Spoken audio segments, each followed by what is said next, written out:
I really wish they could see what I see right now. Oh yeah, the whole studio. Yeah, no, it's amazing here. Oh, thank you. I appreciate that. Yeah, no, we put a lot of work into making this look as professional as possible. And you'd be surprised the little like things that you notice as you go too. Sound wise and picture wise and stuff. Like think, oh yeah, the lighting in here is really great, and then I watch it later and I'm like, oh my god, everybody's yellow and green and they look like they have jaundice. What the hell? Hey, I'll tell you like this though. When it comes down to music, it's like the same aspect. Like you could record a song one day and then like play it back tomorrow and be like, what was I thinking? Right, exactly. Like in the moment, it was like crisp. yeah, exactly. You think and it's the same with the podcast too. I'm like, oh yeah, this sounded pretty good, and then I'll read the comments later. I'm like, I guess it didn't sound good. Really sorry about that. And the open mic, same type of thing. We've tried to improve that each and every week. For months, it was people would be like, well, why don't you get the sound from the soundboard? How come you get the sound from the room? I could hear people talking and all that kind of stuff. I said, okay, so I hooked it up to the soundboard, and then it's like, well, now I can hear a hum. Now I can hear a hum through everything. And I'm like, well, you already know how that goes. All right, well, pick your poison. Either you want to hear people talk and you want to hear a hum. I don't know. I don't know what to tell you. Oh, somebody's always going to have something. Yeah, then you ask people, if you'd like to donate a couple of bucks, then, I could buy better equipment so that this will sound better. Right. No. I would like you to continue to make your free content for me absolutely free at no charge forever. And never pay you for anything. So welcome to show business. All right, so let me do my official. We'll do the official intro and everything. Welcome to the NEPA Scene Podcast, the only live streaming in-person arts and entertainment podcast covering northeastern Pennsylvania, offering a true alternative voice in local media. We're coming to you from the NEPA Scene Studio underneath Center City Print in downtown Scranton. I'm Rich Howells, the founder and editor of NEPA Scene, and tonight we're here with Desmond Dyer. Is that the correct yes, spelling? Sir. Okay. Yes, sir. a.k.a. Wilkes-Barre R&B hip-hop artist Dezypher. We're talking about his new EP, Chronicles of a Lonely Stoner Volume 1, and the stories behind those tracks. Founding Rose Amp Records and bringing local rappers and hip-hop artists together under that label. The NEPA Rap Hip-Hop Scene and how to support it. The monthly Rose Amp Hip-Hop Night Series at the Keystone Stage in Olyphant, and much more. So please join our conversation with your questions and comments down below. We'll get to those later on in the show. Anything you want to add to the conversation, we would love to hear from you. So, let's make it a lively comment section tonight.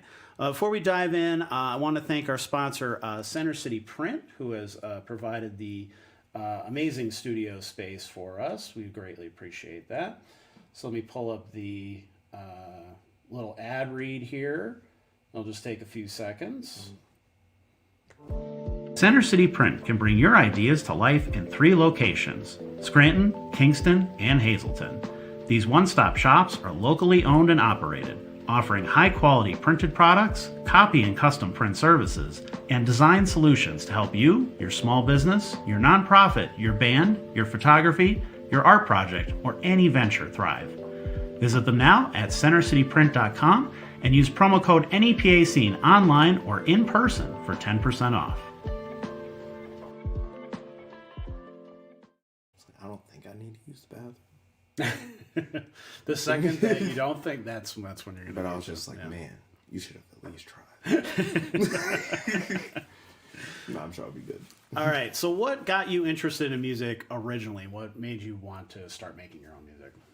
Like my own music personally, or just get into music? Let's start with music, and then we'll get into how you got into making your own music. Gotcha. Well, as far as music in general goes, I signed up for band and chorus when I was in 5th grade, and I've been going on with that kind of stuff for my entire elementary and high school experience. But I never really thought it was gonna go anywhere past that.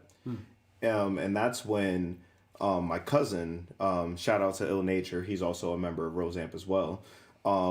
He went to college for music production, and he actually got to college because 50 Cent gave him a grant to go to school full ride. Wow, that's awesome. And because that happened, he ended up getting like, a studio in his room, started to work on music. And then at the time I was just starting to dibble and dabble into making beats and stuff like that. Okay. And my cousin, he was like, hey, I need a beat for a song and I'd love to have you on it. And we had wrote that song, got it like recorded and dropped it on SoundCloud and all that stuff. And that was like my first little taste of like getting into the music scene. Okay. So when did you kind of first discover that there was like a local scene, that other people were doing this and stuff? Because I know when I grew up on, like hard rock and metal and punk music and stuff.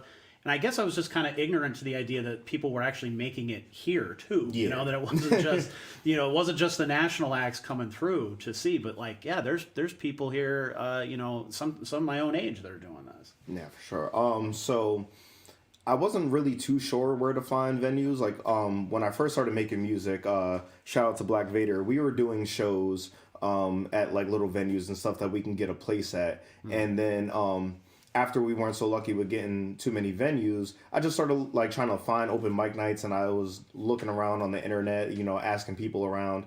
And that's when I actually stumbled upon the Keystone Stage and when I stumbled upon V-Spot. Okay. I did find the Keystone Stage first. Shout out to the Keystone Stage, Sam and Will. I was going there for a couple years, and then I was just going to the open mic nights. I was bringing my Roseanne people with me. And after that, I built a rapport with them. And after a while, I was hearing about the V-Spot. And I was like, all right, I'm going to go check out the V-Spot. And then I ended up going there and getting, very much love and appreciation as well from your scene. Like I said, you run an amazing open mic night, and I appreciate you for that. And yeah, it's just, there's been a very open and accepting community between the two venues and other venues that I've seen in the past. And I'm just glad I was able to be a part of it.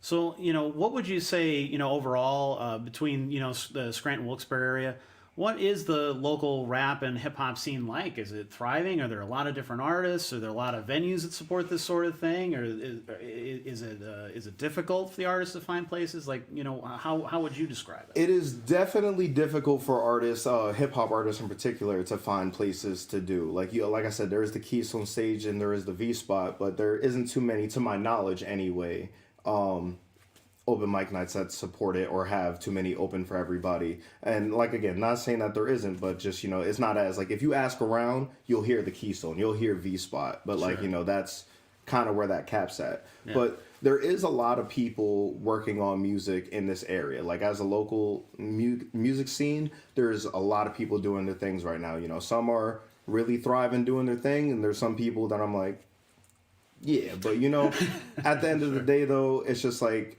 I support anybody who's willing to get up on a stage or put their music out there and just like, express yourself. There's nothing wrong with that. And I hope the best for everybody trying.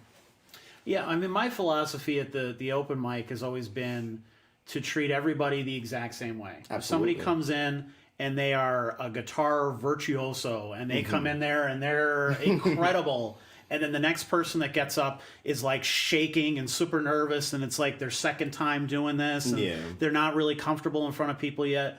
I want them both to have the exact same experience. Absolutely. I want them to both feel comfortable and welcome and appreciated that they came out and did that, because it does. It takes guts no matter how good you are yet or how much you're trying to improve or whatever the case may be. I mean, everybody deserves that first. Oh yeah, absolutely. Because I remember there was a point in time where like I was like nervous and shaky on stage, and then like where I'm at now, and it's like that's why I said if I see anybody trying, or if I'm at an open mic night, I'm doing my best to support any way I can, because it's just like you actually got out of your comfort zone to express your creative art to other people. So it's just like you deserve your chance. Everybody deserves that chance and opportunity. What was the first show that you did?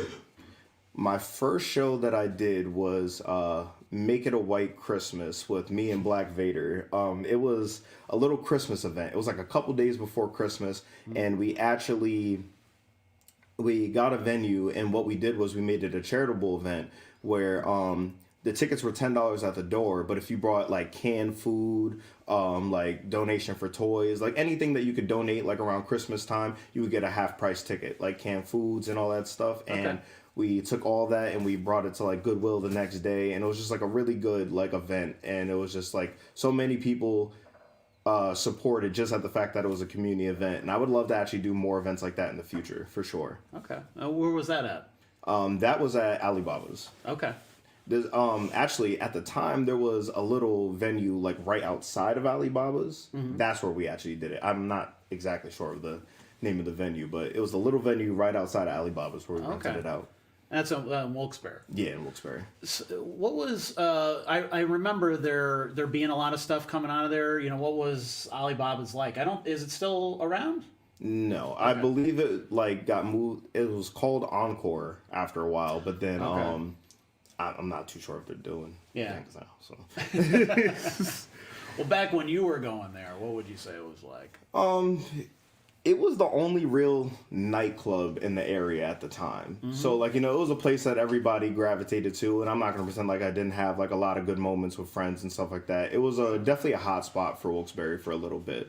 So, everybody probably has their own stories and experiences with it, but generally, I had a good time going there and stuff like that, and I got to perform there a few times, but, you know, everybody has their own experiences with Wilkes-Barre venues. That's just Wilkes-Barre venues in general. Yeah, that's a good point. That's fair. That's fair. So like you said, there's really not like a ton of venues that really do hip hop shows or not too many at all in general.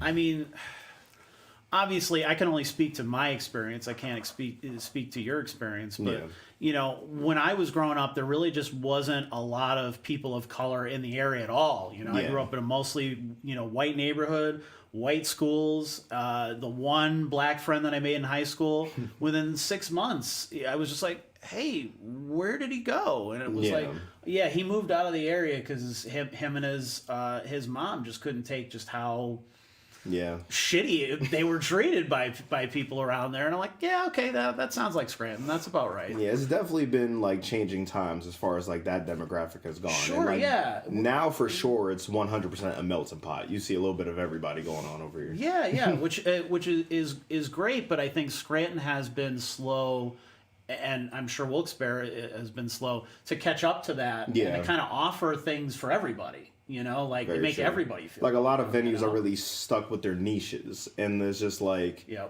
it's the same bars have been doing the same thing for so long. It's like to try to integrate hip hop or R&B or anything like that into it. It's difficult for them, but it's definitely not impossible. And I would love to see more of that happening soon. Right.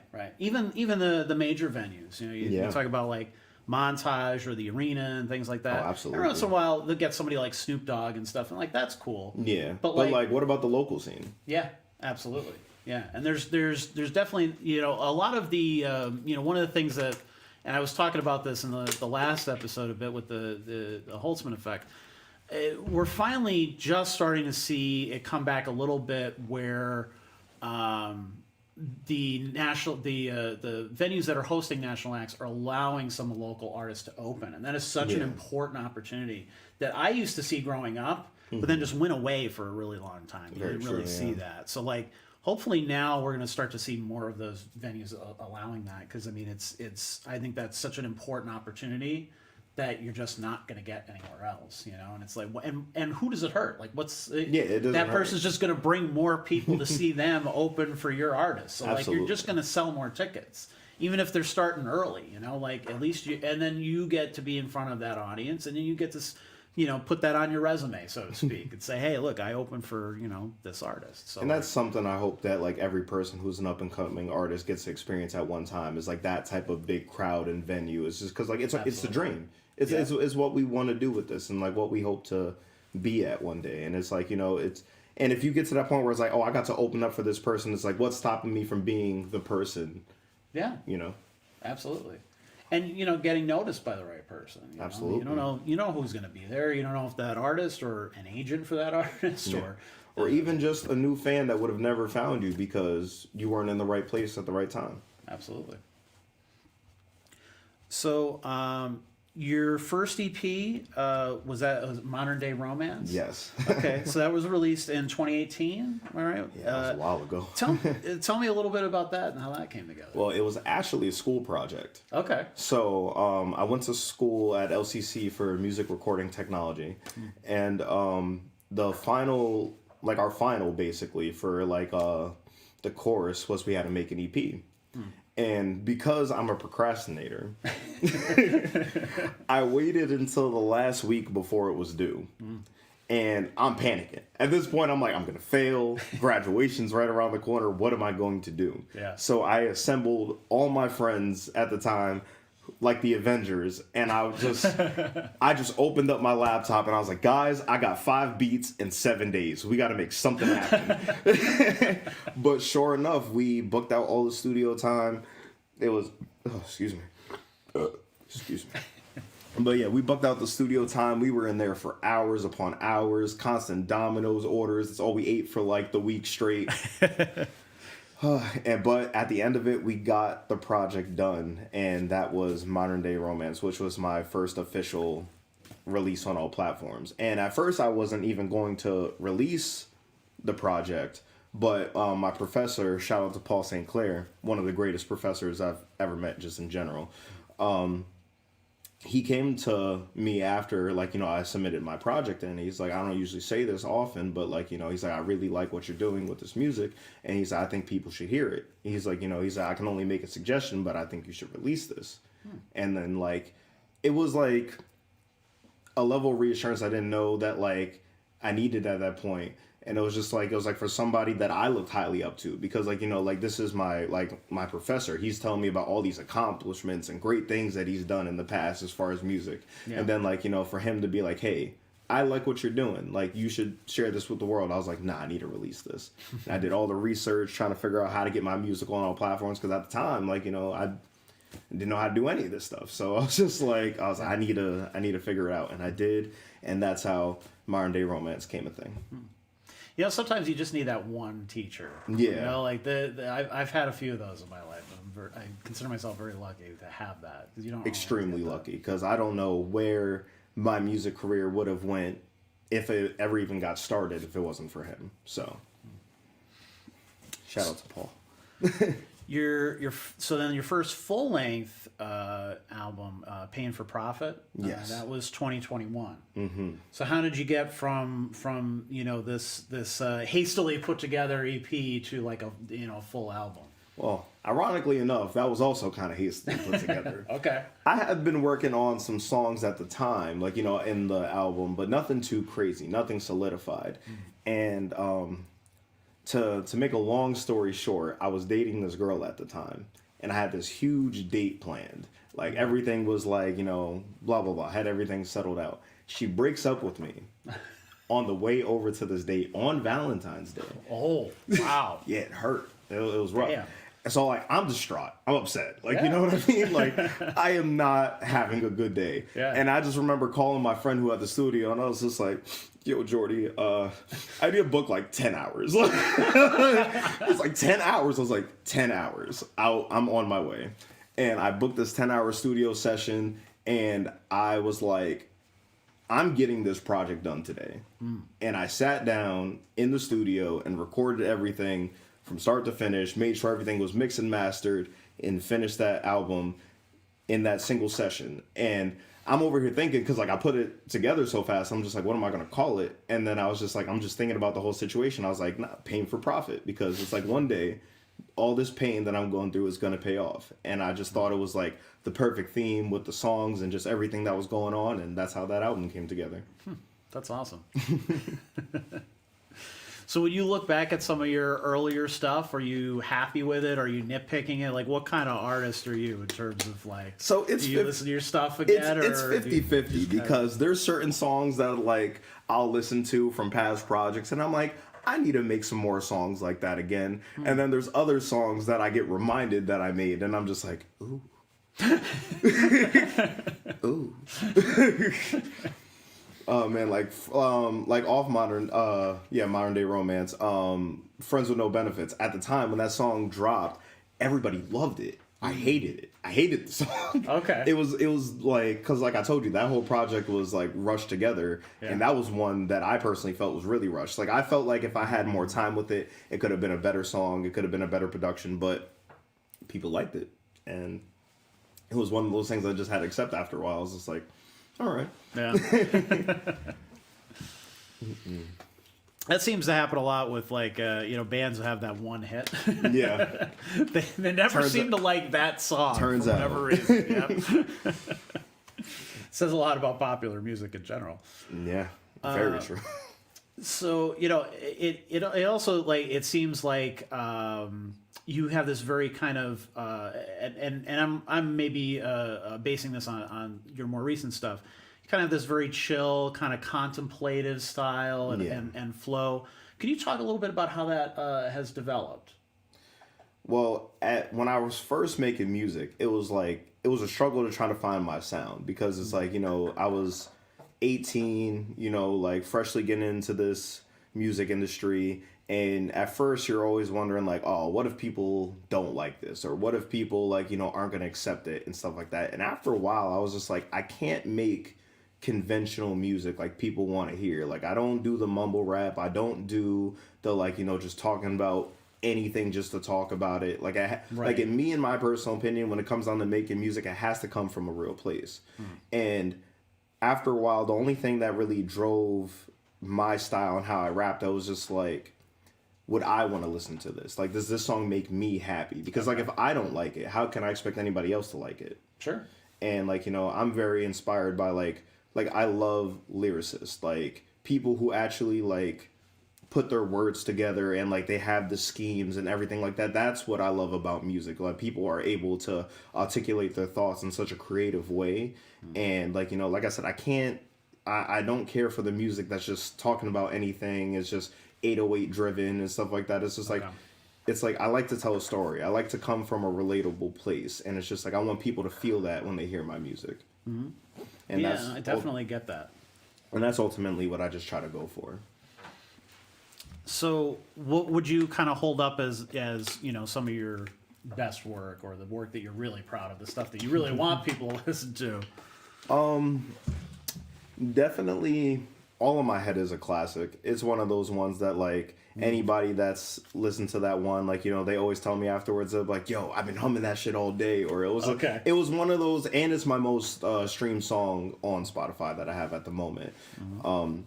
But overall, like, definitely that one is probably say the fan number one. My personal number one, I would have to give it to City Lights. Have to give it to City Lights. That's one because I'll actually give you the story on City Lights. At the time, I was working a traveling job. Okay. And my coworkers, because like we all bring our PlayStations and stuff when we're on the road and stuff like that. I got gas. I don't know why. But we constantly, like, we bring our PlayStations on the road. And my two coworkers, they had to share a room. So my coworker is like, he's like, fuck. He's like, I'm not going to be able to play my PlayStation the entire week. And I'm like, you know what, bro? Just plug your PlayStation on my TV. Because we have, like, a connecting room. And, like, I'll just play your PlayStation on my TV. I don't care. I'll just, like, make some beats or something like that. So I'm like in like a little bit of a rut. I can't think of anything to make. I'm like stuck. So I'm looking at him while he's playing 2K and I'm like, yo, give me a random instrument. He's like, saxophone.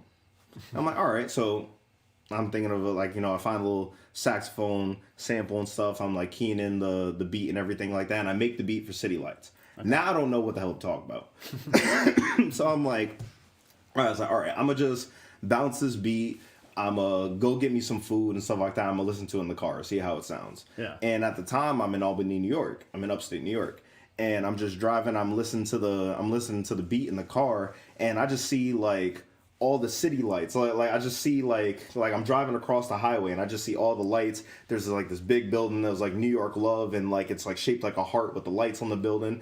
And while I'm listening, I was just, like, cruising through the city. I was like, oh, hold on. I got some. Immediately turned the car back around. And just started and went back to the house and just wrote that song. And that's how that became a thing. It's funny how this stuff just pops up just like that. Pops up randomly. Well, since we're on the subject of talking about, like the meaning and stuff behind the songs, we have kind of a segment called The Breakdown, where we get into the inspiration and the stories behind the songs. So let's talk about your new release. It's called Chronicles of a Lonely Stoner, Volume 1. It was just released on March 9th. Which is my birthday. There you go. So happy birthday. Thank you. So we'll go track by track, and then you could talk about the lyrics, the composition, the recording, whatever you think is most interesting, or just kind of pops in your head when we talk about the songs.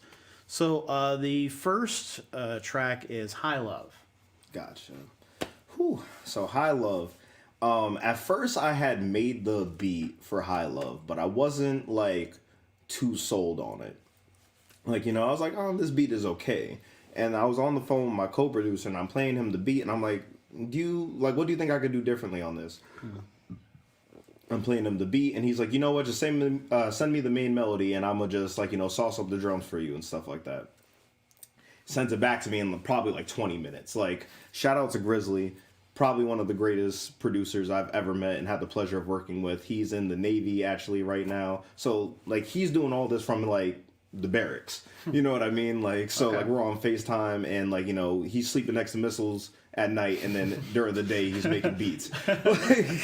So he blesses up this beat for me in like 20 minutes and instantly I'm like, nah, this is amazing, but what am I gonna rap about? So I'm sitting with the beat for a while and I actually was like just going through my old like TikToks and stuff and I had a segment called Rapping Till I'm Famous and I would do like a new episode like every week or something like that, and I just went back to like the first one and I was just like, it's a shame I never did anything with this freestyle. It's just kind of like sitting in the archives of TikTok that nobody's probably ever gonna watch again.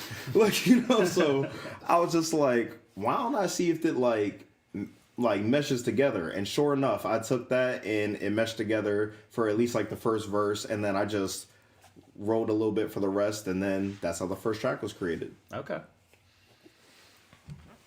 So next up we have Don't Know Why.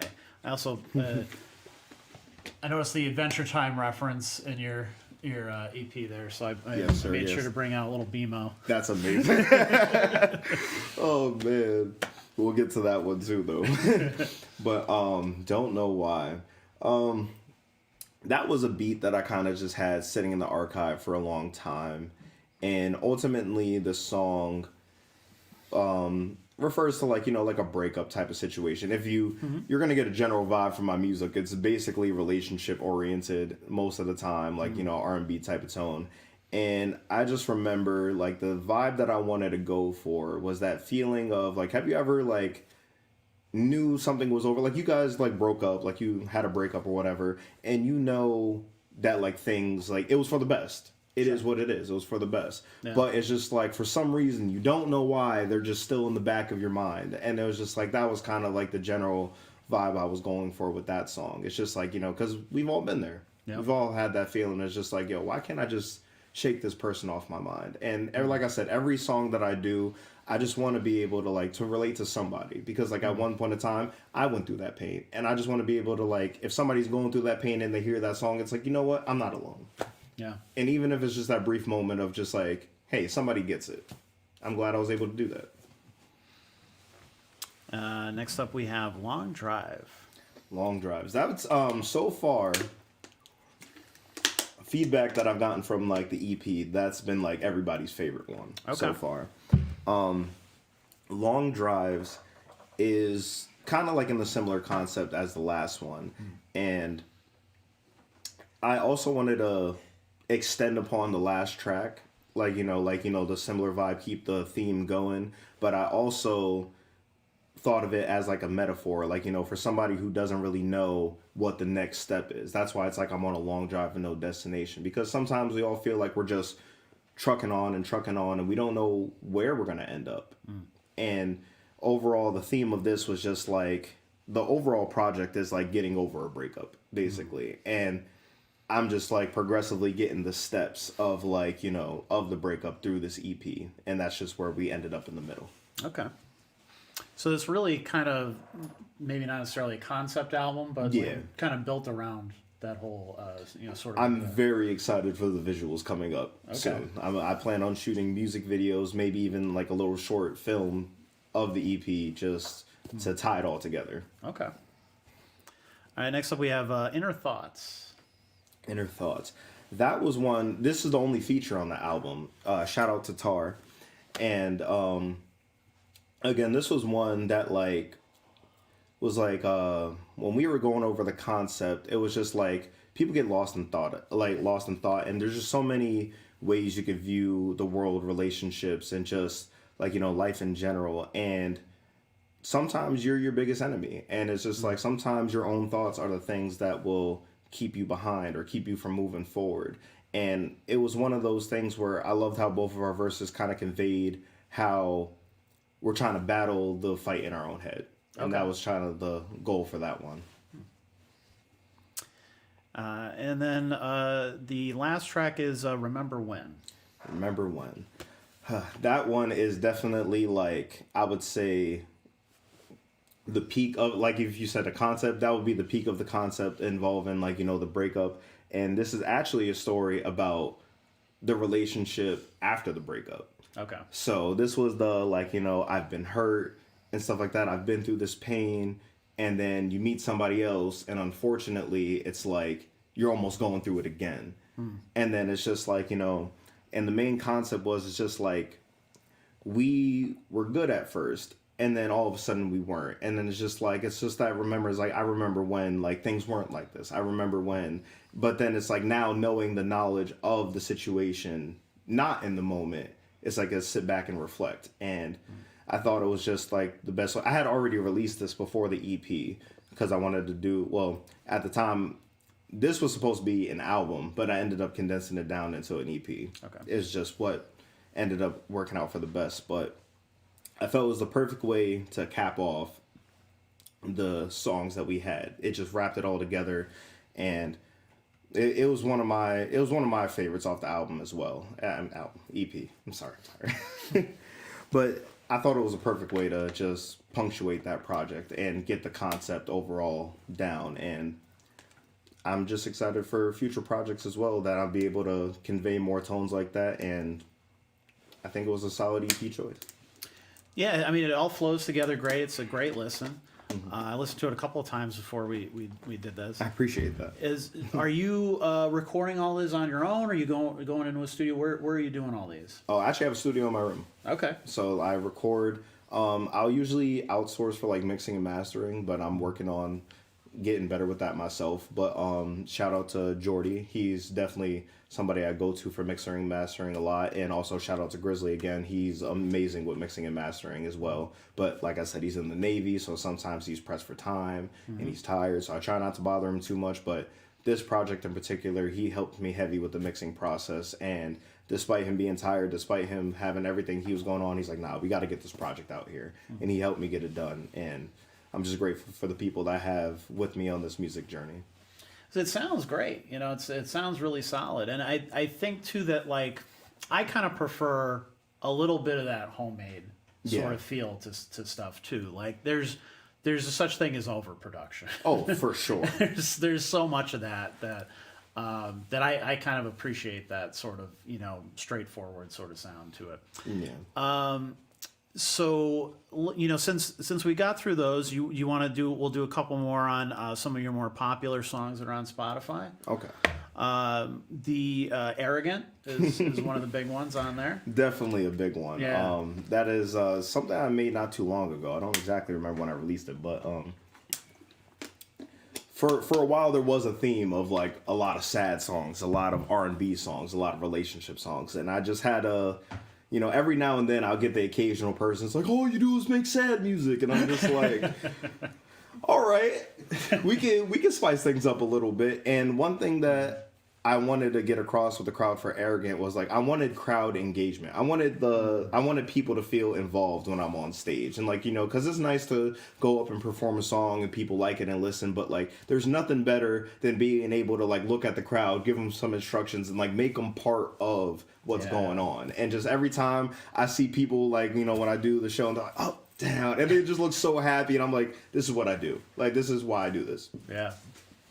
But I'm sure those songs are probably tough to write too. There's probably a challenge to that, to think of something a hook or something that's going to get people to want to participate. Yeah, it's definitely one of those things where, like especially like I said, because I mainly make R&B music, I mainly make calmer music. It's stepping out of your comfort zone, but I feel like I work better under pressure. And it's just like something like that. It's just like, all right, you can't hide behind the same theme. Like you gotta prove that you can step in different lanes if you need to. And Sure. I love to always just challenge my pen. Like, you know, like I love when somebody's just like, you can't do a song like this, or like you only do this. Like, no, I'm going to do a song like this. Nice. All in My Head is definitely another big one. You mentioned that earlier.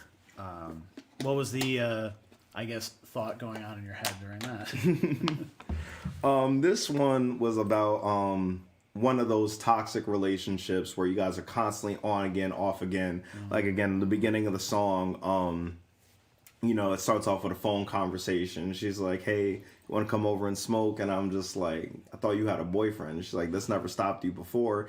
And it's because, like, you know, it's just like, if you know, you know. If you've had toxic relationships in the past, you know how they go. It's just like, you know, it's wrong. It is what it is. But like, you know, it's somebody you care about at the end of the day. So it's like you guys always end up gravitating back to each other. And the song concept was over here, like, it's like, you always got me stuck in my head. Like, you know what I mean? It's just like, I'm always like, no matter how bad things get, like, you know, it's like for some reason we're still always coming back to each other. And that was like, you know, again, we've all been in relationships. We've all been there before. And it's definitely a relatable song. So I just try my best to like get those concepts off to people. And so far it's gotten great response. We have Deception. Oh, that was basically you see how Diesel just perked up. That's his favorite song by me. Okay. Fun fact. But Deception was probably the arrogant before arrogant. Like, you know what I mean? It was one of those songs where it's like, you only make sad music, and I was just like, all right, I'm a definitely turn up the intensity on this one a little bit. Okay. But the thing that I like about it is that it still keeps the same theme, because, like, you know, again, Deception is about, like, you know, a lot of guys get blinded by beauty.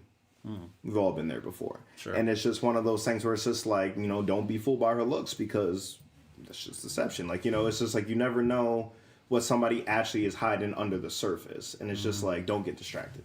No. We'll do one more. Tempo. Oh, shout out to Jay Lotus. Good guy. Definitely a good guy. And so funny story about this is that how I met Jay Lotus.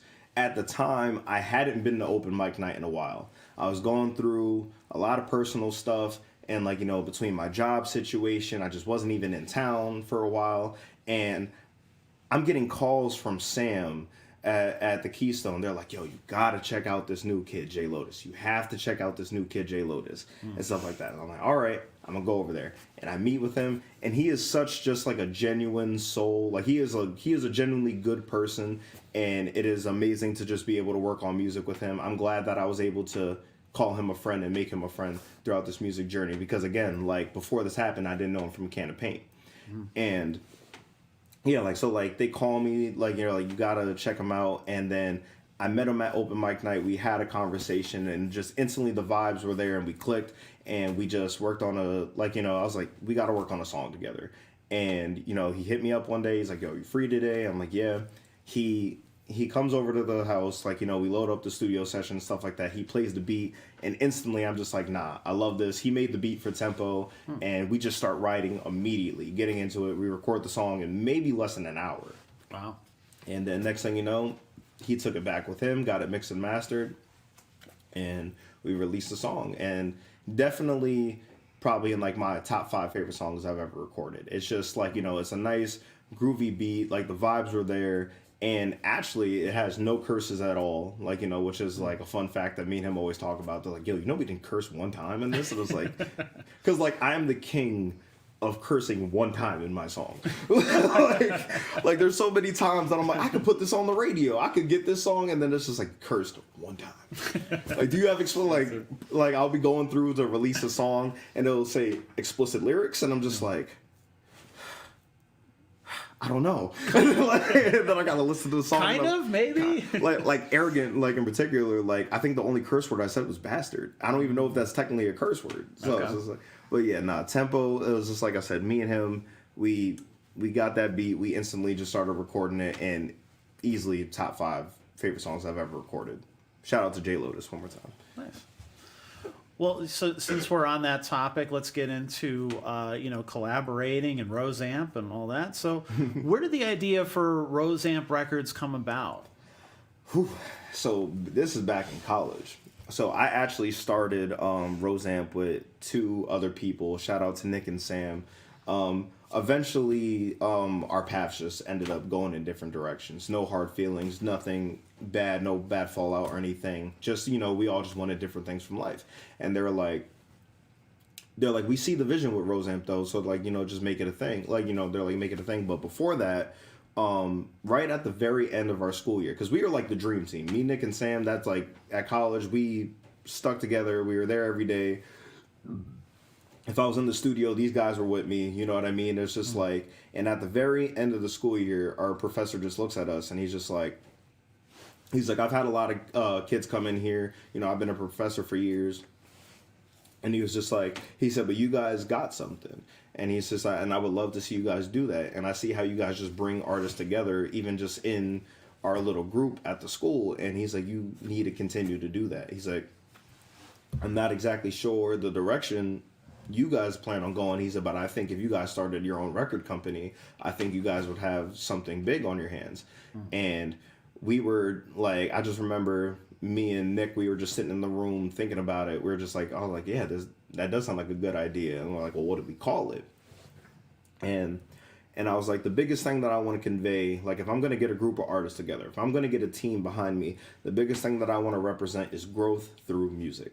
I was like, I want people to be able to grow through their talent and stuff like that. So we're starting to just throw together names. And eventually, like, I was just like, well, we need something for growth. And I was like, what about a rose? And then they're like, yeah. And then I was like, and they're like, what about through music? I was like, well, amp. And they was like amplify it. And later on, shout out to B Reezy. I wasn't even thinking about this when I said Roseamp, but he was like, I think we were shooting the music video for White Lighters.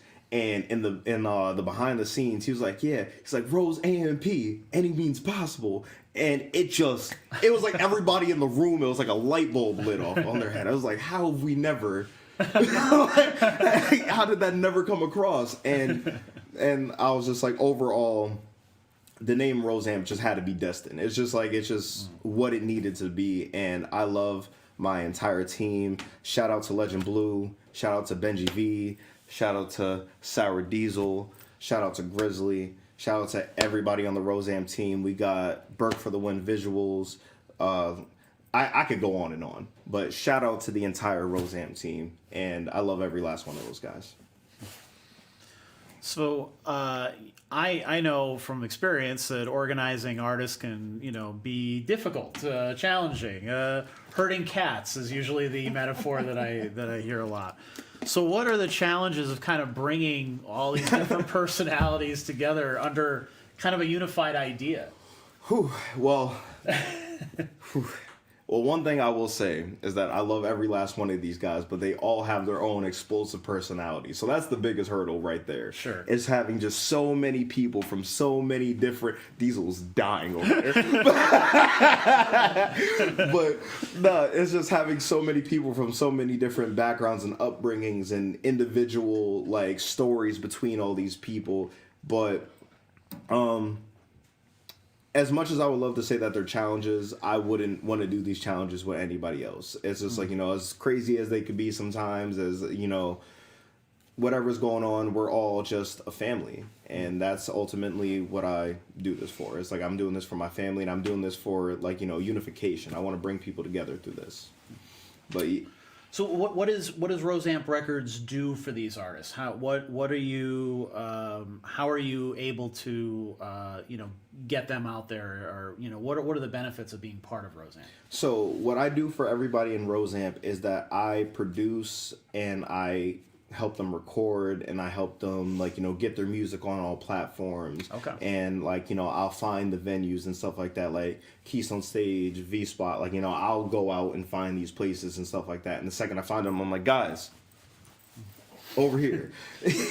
And that's ultimately what I do, is because it's like, as an independent artist, there's only so many ways you can go about doing it. And one of the ways that a lot of people try to go for is a record label. They want to get a record deal. And I'm not going to go into my experiences with record labels and stuff like that, but I've been offered a record label one time, and I remember I was just reading the contract, and I'm like, this is horseshit. Like, this is terrible. Yeah. And I really thought about it. I was like, the last thing I want is for people to not have a fair shot. Because, like, it's hard to make it as an independent artist. Sorry, I don't know why I have so much gas. But it's hard to make it as an independent artist because a lot of people, like, again, they don't know about the, like, you know, the BMIs, the ASCAPs, the, you know, the sound exchange and all that extra stuff. And, like, you know, it's very intimidating. And it's very upsetting to see people with so much talent not being able to get their feet off the ground because they don't know the proper steps. Sure. And again, these are people that I've had close relationships with, close friendships with, and I'm just like, I will help you. I will take everything that I learned, and I'm going to make sure that we all succeed. And that's ultimately what I do for my artist in Roseanne. Okay. So how do you meet some of these guys? Is it all through the open mics, or is it, you know, where have you guys run into each other and end up working together? So, I will start with his story first. Is if he wants to come over, and join the conversation. Yeah, you're gonna love this story. This is the one time I have to tell a story till this day that still confuses me. We keep trying to talk about it. I can't find out how this happened. So one day I'm helping my friend move. Is actually he lived right across the street from LCC. I'm helping him move. It's a friend of my friend. His name. What did it start with? This is the point. We don't even know the friend. We don't know the friend. He's not even the person that's the lost connection. He's a Marine. I'm gonna remember, and within a few minutes within the story. Yeah. He had another friend because he heard I did music, and I was trying to find a way to find some comfortability because before I had met Dezypher, I had tried to do music with a couple other people. It went very left. They took some of the music I had recorded with them, sold it to do God knows what. Yeah, so that was a very horrible experience. I kind of was like, I don't want to do anything until I have security. Sure. My friend at the time, he goes, hey, I have this other friend. He goes, he does music. He's been doing it for a long time. He's just looking for people that actually are dedicated to want to do music. And part that confuses me. Me and him meet up. I call him. Actually, I got his number from that friend. I asked the friend a week later, hey, thank you for putting me together with meeting him. I'm going to get to that part in a second. He goes, I don't know what you're talking about. He doesn't know how he got the number to give to me. I go, that makes... So he's like, yeah, my friend, blah, blah, like, you know, sent me your contact information. I'm like, I don't know that person. I have no idea who this person is. And keep in mind, like I said, this is me fresh into starting Roseamp. I have no artist at the time. The only person making music under Roseamp was me. I didn't have anybody. And originally he didn't go into like, oh, I want to be a part of Roseamp. It wasn't anything like that. At first, he just wanted to buy beats. He's like, oh, can you sell me some beats? So I go to pick him up, and I'm playing the beats in the car. And if you know anything about this guy, this is like the next Juice WRLD over here. He'll freestyle and freestyle and freestyle until you tell him to shut the hell up. So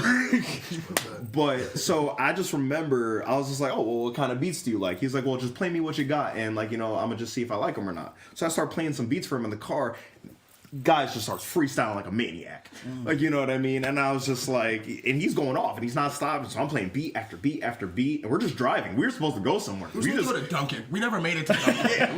we never made it to Duncan. It was just... I was so thoroughly shocked by the talent that he has for freestyling. Like, it's actually insane. I got to give you just your props, man. Like, anybody that's watching, you can't freestyle better than my man right here. I don't care. I don't care what you say. But so I just remember after I'm done playing all these beats for him, like, you know, he just looks at me and he goes like, so how much for the beats? And I was just like, to be honest, dude, like, you could just have these. Like, I don't want no money for these. Like, I want you. Like, I want to like help you like do whatever you're trying to do, because like I said, mind blown. Like, And within that wonderful relationship, every time a year goes past, I literally go, this is like one of the most greatest blessings that doesn't make any sense. I feel like it was just meant to be, because every time I go back and I remember, shout out Dre, because Dre was the one, I ask him every time, I message him. I've seen him in the bar 2 or 3 times. I'm like, hey, you remember Desmond, Dezypher? No, I have no idea who you're talking about. I don't know who he is either, How bro. do you... I always thank you anyway. He'd be like, I don't know what you're talking about. Like, I do, so thank you anyway. Like, that is still to this day a crazy story that never makes any sense, but I'm happy it happened. I'm just fully convinced that it was divine intervention. Like, we were just meant to meet, because, like I said, I would have never met this man. We don't have similar friends. You know what I mean? Like, there's no cousin that we're like both related to. You know what I mean? It's just like there's no connection. He just literally one day, can I buy some beats off you? I heard you make music. Brothers ever since. Wonderful. Like, we are not related, but I look at him as a brother, and nobody can tell me otherwise. Crazy. It just never makes any sense, but wonderful thing.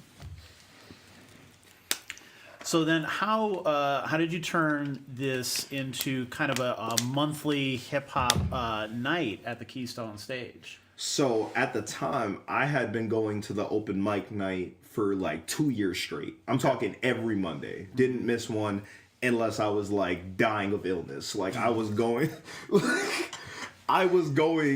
to this open mic night every single week. And it was like after a while, Will and Sam had came up to me and they're like, hey, you must really like want to do this. Like, you've been coming very consistently. Yeah. Like, you know, and they're like, and our problem is that like it's hard to find like, you know, because like we were talking about earlier, it's hard to like incorporate hip hop shows and everything like that, because it's typical, like, you know, like rowdy and rambunctious crowds we get, like, you know, it's a stigma. Sure, and they're like, you know, they're like, but you're a very well-mannered young man. And I think that they're like, do you have any experience running shows? I'm like, yeah, I have some experience running shows. I'm like, well, how would you like a chance to run, like, you know, our hip hop nights here? And I was just like, well, I'm not missing this opportunity. And I was just like, from then on, I was just on a quest. I was just like, you got your foot in the door, so just keep going at this point. Yeah. And then now, after this year will mark 3 years of us doing shows. That's awesome. And that's once a month. Once a month. At the Keystone Stage. At the Keystone Stage, and it's always on a Friday. It's always on a Friday. Occasionally we'll get a Saturday except show. for we got a Saturday coming up. The 420 show at the Keystone Stage. I mean, you can't miss that opportunity, right? The first Saturday show ever is going to be beautiful. It's going to be very, very beautiful. And I just want to say that, like, from the beginning of this year, we have had, like, a rocket start for this year as far as shows. I've been excited. Okay. Every show just been getting better and better and better. It's like, I still remember the days where there was only 2-3 people in the crowd. Yeah. And like, you know, and that's the one thing that like I hate about the local scene is like a lot of people try to make it seem like, you know, like they're already famous or like they're so popping right now. No, there was a point in time where I was rapping to nobody. Like, there was a point in time that I would really get off stage contemplating like, yo, like, am I doing something wrong? Right. What's going on? Like, you know, why is nobody popping out? And for now to look at the progress that's been made from like those 2 people to now we're bringing out extra chairs at the shows and stuff now, it's just a good feeling to see how it's grown. And I just would love to expand on that even more. Like, you know, like first Keystone, you know, second maybe V-Spot, you know, and any other venues. And I just want to keep growing for this community because it's not even just about Roseamp. Like, I know I call it Roseamp Hip Hop Night, but that's just because I'm running it. I want the local artist scene, and like if you're seeing this right now and you're a local artist, reach out to me on Instagram, Rose Amp Records. Just message me. You see a flyer pop up, put a comment in put a comment under, send me a DM. I'll listen to your music and I'll get you a 3 to 5 song slot. I want to always bring in new people. I love that people are out here just trying. And like, you know, like I said, I remember not having those opportunities. I remember having to shove out a whole bunch of money just to get a 10-minute slot somewhere and all that stuff. And it's like, I don't charge artists to perform. You know what I mean? I don't feel like that's right. You know what I mean? Yeah. We're all struggling artists. We're all trying to make it. Why would I charge you? The only thing I ever ask is if you want to perform, promote the show, you know what I mean, and stay the whole time. Support the other artists because, like, you know, another thing I've noticed is that I will have people that are open, like, you know, they're like, oh, I'm so excited for the show, I'm so excited for everything, and then they go perform and leave right after their set. Like, that was it, that was me, have a great day. I'm like, wow. And, you know, and like, there are certain exceptions, like some people live far, some people even drive out of some people drive out of state. It's like, those people, I understand, you know what I mean? I just want you to get home safely, that's all that matters. But like I said, I'm not charging people to perform. I'm not asking anything more than just promote it, because at the end of the day, it's like, this is promoting you as well. Right. You know what I mean? Why would you not want people to come see you? Isn't this the point? Exactly. So that's all I ask. So like I said, if anybody is a local artist in the area and they're looking for a place to showcase their talents, message me on Instagram and you can get a slot. Simple as that. So for those who haven't been to one of these hip hop nights, what is it like for an audience member, for you guys? You know, how is it set up? You know, what are people going to expect when they go to one of these things? Well, one thing is, if you also follow our YouTube channel at Roseamp Records, we actually did a show vlog, and we had our cameraman, again, shout out to Burke for the Win Visuals. We had our cameraman literally walking through basically an entire night, down from like entering the stage into like people messing around in the beginning and stuff like that. Like, you'd be able to see the whole thing on YouTube, but I'll break it down though. So essentially in the beginning, like, you know, we just try to have that warm, inviting feeling and stuff like that. We have the chair set up. Like the last show, like my mom cooked and stuff like that. She was selling plates. Man, like, you know, awesome. like, you know, it was like we just try to make everybody comfortable when we walk in and stuff like that. So like in the beginning, we'll just have music playing like before the show starts. Like, you'll see people like just getting up on stage and just having fun. Like, you know, like I'm not one of those people like, get off the stage, or like, this is da-da-da. Like, no, this is a very fun, safe place. You can get on stage, you can dance, you can have fun. It's a like very inviting environment. Like, it makes you want to come in, tell your friends about it, make you want to see more. And like how Dezypher was speaking before, there's not a lot like that. Most people are stuck on the stigmas, and then when certain people have never gone to certain shows, like I've had people come up to us and be like, oh, this is my first hip hop show ever, or this is my first time ever coming to something like this. I want to come to this more often. It's a very wonderful place. You guys give very inviting and wonderful energy, and that is something that I'm glad working with him and all of Roseamp. I never feel bad going to do any show of any kind, to do anything. They're just everyone's. What they feel for us is, I feel like they should know we feel like that for them. Like, thank you, and we appreciate you the same way you appreciate what we're doing for you on stage, and vice versa. Nice. Yeah, like ultimately, like the best way somebody put it to me, they're like, yo, it just seems like you throw one big party every month. And I was just like, and that's exactly the type of vibe that I want to go for. Like, because that's what it is. I want everybody to have a good time. Like, you know, like, you're coming out, you're paying for a ticket. You know what I mean? Why not enjoy yourself? Sure. That's all I ever wanted. I just wanted people to be able, because there's nothing to do in these areas. There's nothing fun out here for the most part and stuff like that. This is, for the most part, like, you know, we're from, like, you know, New York and like other places and stuff like that. Like, you know, it's like where there's so much activity going on. And a place like this is like, yeah, you have a couple nightclubs and stuff like that, but it's relatively boring in this town. Yeah. So it's just one of those things where it's just like, I don't care about this being at a particular venue or anything like that. It's just that I want a place where people that I care about can have fun and listen to good music. And that's ultimately what I want the show, like what I want the interpretation for the shows to be like. It's a good place to have fun and listen to good music. So I also saw that you guys have a Roseamp roulette for certain shows. So yes. How does that show work differently than a typical night? It has definitely become the new standard for how I run shows. Okay. So ultimately how I'll do a show is I'll have our openers come up and, you know, they get the stage warmed up, everybody just comfortable, we take a little intermission. And then after, when the show starts, basically, like I said, all the people in Roseamp, we all just get on the stage, right? Like, all of us get on the stage at the same time.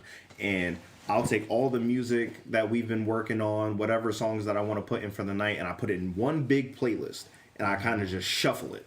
Okay. So, like, even I don't know what's next. You know what I mean? Or, like, you know, usually I know what's next. But they don't know that. I never know. But every time it feels engaging and wonderful. But all my other artists have no idea what's about to play next. I don't let them know what the order is, but, like, you know, because it just keeps the flow going of the night. You know what I mean? So it's like, as one song is ending, I'm playing the next one, and I just pass the microphone off to whoever's next. And we just do that for the entire show. So you guys have been seeing good turnouts of these as you go? They've been kind of Yes, growing, like- getting bigger? So what actually did it for me was because ironically enough, I've like never been to a concert until like last year. So like I've never been to like a full-fledged like production, and I went to go see Chance the Rapper, and I just remember sitting there in the stands, and I was just like, man, I need to throw my entire show strategy in the garbage. I was just like, just pack it up, throw the whole thing away. And like, because it was just like, I may not be Chance the Rapper, but I was seeing certain aspects of the show that I was like, I can do that. I Okay. can incorporate that in. And that's when I decided to come up with the roulette style, because it was just like, it was more engaging, it was more high energy and stuff like that. I also didn't have to worry about like, where my artists are. They're on stage, you know what I mean? I don't have to go find somebody like, in the crowd. It's like everybody's on stage, the energy's up, and then it's just overall it's fun. That's also another thing for us. Like, it keeps us on our toes. Like, we have to like all my artists practice their songs and like, are on their up and up, but like we have to stay on our up and up, because again, it's like, it's not a planned set. It's not like I know I'm going to perform this one, and then after that I'm going to perform this one. No, you just got to know your music and be ready. Okay. Because sometimes it could be this person, that person, this person. You might end up with 3 songs in a row. This person there's another song and you might end up next, but you never know that, because like you said, it's a roulette, so you have to stay on your toes as best as possible, which we definitely do. That sounds like fun. It's funny, when he introduced it, I didn't know he went to the Chance concert. It was, I just got back from work, I got a call, and he called, he's like, I need to talk to you. This is wonderful. I need to speak to you. He said, I got something for you. I'm just like, where did you go? I'm like, did you come back from work? No. I just went to the Chance concert. I changed my life. It was wonderful. And the energy he came with from that day, it has always been like that since. So, shout out you, Chance the Rapper. You gave my brother that energy. I don't know. I wasn't there for the concert from what I've heard. And other people, I ironically had another friend that went. They all said the same thing. They had a wonderful time. So whatever Chance did, slap the battery. Well, it was his 10th year anniversary for his acid rap tour. And it just put a different type of battery in my back, because it was just like, again, it's like, what's stopping me from doing that? You know what I mean? It's like, and I know, and I'm very aware of where I'm at now, but it's just one of those things where it's just like, what is the next step? And that's what I was just like, up the show game, like up what you're doing at these shows, and that'll definitely take you to that next level. And from that day, I've been just trying to improve on these shows, making them bigger and better, and just working. And I'm glad that you and the rest of Roseamp has just followed through and helped me. And I'm glad that you guys support and show all that love and keep pushing forward. Speaking of which, let's jump into the comments and see what we have here, because usually we have a lot of love on this show, so I'm good there. Let's see. We have Bishop Taylor. We got some positive emojis, so we'll take that. Amy says, love it, everything happens for a reason. I'm assuming she was referring to your story earlier. Thank you. Milton says, shout out to all the bedroom producers. Keep making tunes and don't stop the grind. Yes, sir. Yes, sir. Absolutely. I'm just waiting for one that's like, fuck you. Norma's like, awesome interview, Desmond. Mom is proud. Won't make me cry on this podcast. Renita's like, okay, Des. And so let's see. Let's see.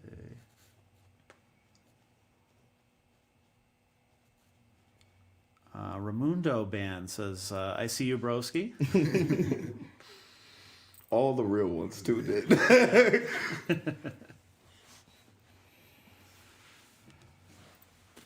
Awesome. Well, yeah, that's all our main comments for the moment. But we'll wrap up here. I want to talk about how can people maybe go out and support the local rap hip hop scene in general. Like where can people find you guys? Where can people go out and support? What can they do to help you guys out? Maybe bring you to the next level. Help you bring more people out. Where can they find you how can people support the scene? Gotcha. Well, as of right now, if we're talking about the scene in general, show love to the Keystone Stage and show love to V-Spot and show love to NEPA Scene, because they're giving any and everybody a chance, and it's a beautiful opportunity that they're giving for people. And if you're worried about if they're going to accept your music, if you're going to be good or not and stuff like that, it's the perfect place to find out. It is the perfect place to find out, and they're very supportive, and you should go check them out on their social medias at NEPA Scene and the Keystone Stage LLC. Find them anywhere, and they'll be able to help you out with that. As far as Roseamp goes, you can find us on Instagram at Rose_amp_records. You can find my music personally at Dezypher _ on Instagram. And you can find me at Sour _diesel_760 on Instagram. Find me on Facebook. Try to message whatever questions, any type of concerns you may have. We'll always try to, as soon as we're available, get back to you as soon as possible and try to work something out to make this a bigger and better scene for everybody. And like we have mentioned in this podcast before, we do our monthly hip-hop show at the Keystone Stage. Our next one is on 4/20, 10 p.m. Tickets are $10. It's BYOB, 18+. And like I said, we do this every single month. So even if you're just a patron, if you're a local artist looking to get some stage time, come out to the Keystone Stage and support that. And hopefully I'll be talking to Rich, and we could possibly work on getting some other events for Roseamp as well. And just follow us on social media, and we're going to keep you guys posted on anything and everything we do. But just know that we're going to be working hard to get more into the scene and get other artists a chance as well. So again, Rich, thank you for everything. Well, yeah, absolutely. I appreciate that. Thank you, Rich. Yeah. Thank you for having me as well. Yeah, of course. Thank you guys for hanging out with us. Of course. It's been a vibe. What are your goals from here? What's up next? Well, I guess it'll be the first time I'm telling anybody this, but so my next project that I'm going to release is going to be called an EP from a Hopeless Romantic. So that's going to be coming up soon. Diesel here, he has his song Driving Me Crazy about to drop soon. And again, if you guys want to follow us on the IG, you'll be able to see more of our updates and other songs that we have in the works. But definitely a lot of music videos, and just a lot of events and shows planned for 2024 in many years to come. Yeah, we're gonna make this something. We're gonna make it very beautiful as well. Any means possible. All right, well, Dezypher's new EP, Chronicles of a Lonely Stoner, Volume 1, is available now on all major streaming platforms. Yes, I should put up the cover art, too. There we go. And the next Roseamp Records Hip Hop Night, featuring a full lineup of Roseamp artists, will be held on Saturday, April 20th. And then after that, Friday, May 24th, both at 10 p.m. at the Keystone Stage in Olyphant.